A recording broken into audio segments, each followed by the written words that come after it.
Tuesday, July the 1st, that's when a new era begins in the Big Ten as the conference welcomes two new family members, Maryland and Rutgers.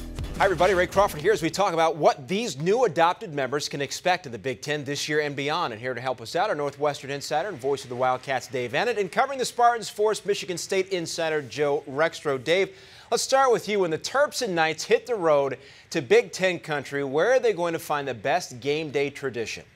Oh, there's so many of them, Ray. You really can't go wrong. But my personal pick would be Camp Randall Stadium in Madison, the jump around tradition at the end of the third quarter. We had 80,000 strong, going crazy, jumping around to the strains of the song Jump Around by House of Pain. And you can feel Camp Randall swaying. That's pretty impressive. I like that one, Dave. I do get a little freaked out when I'm in the press box when that starts happening, but that's a good one. Like you said, there's so many good ones. I'm going to go a little more old school. Script, Ohio, Ohio State's marching band, dotting the I. I think that would be number one on my list. All right, as we see the best damn band in the land take the field there at the Horseshoe. So that surrounds the games, guys, inside the stadiums. But, Joe, which school has the best fan experience surrounding game day? Well, see, now I'm going back to Madison, where I assume tailgating was invented. If you've ever seen Madison on a football Saturday, especially as early in the fall as you can make it happen, when the lake's still in play, the downtown around the Capitol is fantastic, and then the neighborhoods around the stadium, I think you just can't find better tailgating, a better fan experience than Madison, Wisconsin. I'm going to go to the last school to join the conference before these two, Rutgers and Maryland.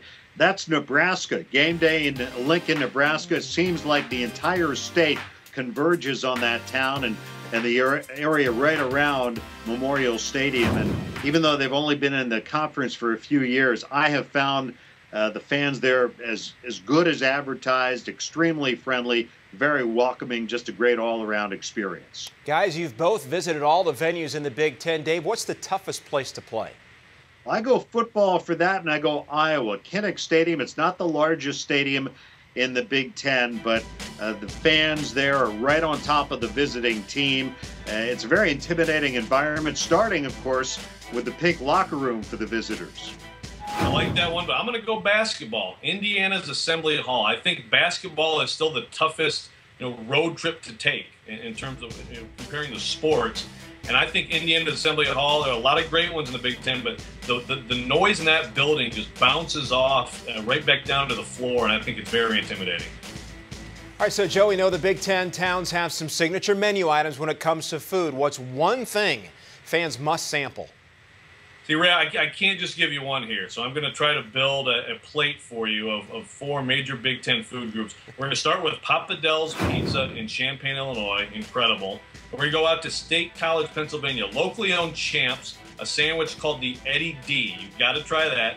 And we're going to finish with two burgers. One, the Dwayne Purvis, which is a peanut butter burger at XXX in West Lafayette, and then the best olive burger I've ever tasted at Peanut Barrel in East Lansing. Well, that all sounds really good, Joe. I tend to eat kind of healthy, so I'm a little bit picky. But my choice would be Zingerman's Deli in Ann Arbor, not all that far away from the big house. Great place to pick up a good, healthy chicken sandwich. Sounds good, guys. So Rutgers and Maryland bringing their fans and their appetites to the Big Ten. Dave, Joe, guys, thanks very much. Thank you. Thank you. The Big Ten isn't the only conference adding to the family. Louisville will have a new league address on Tuesday as well. Our insider will get Cards fans prepped for what to expect around the ACC, only on CampusInsiders.com.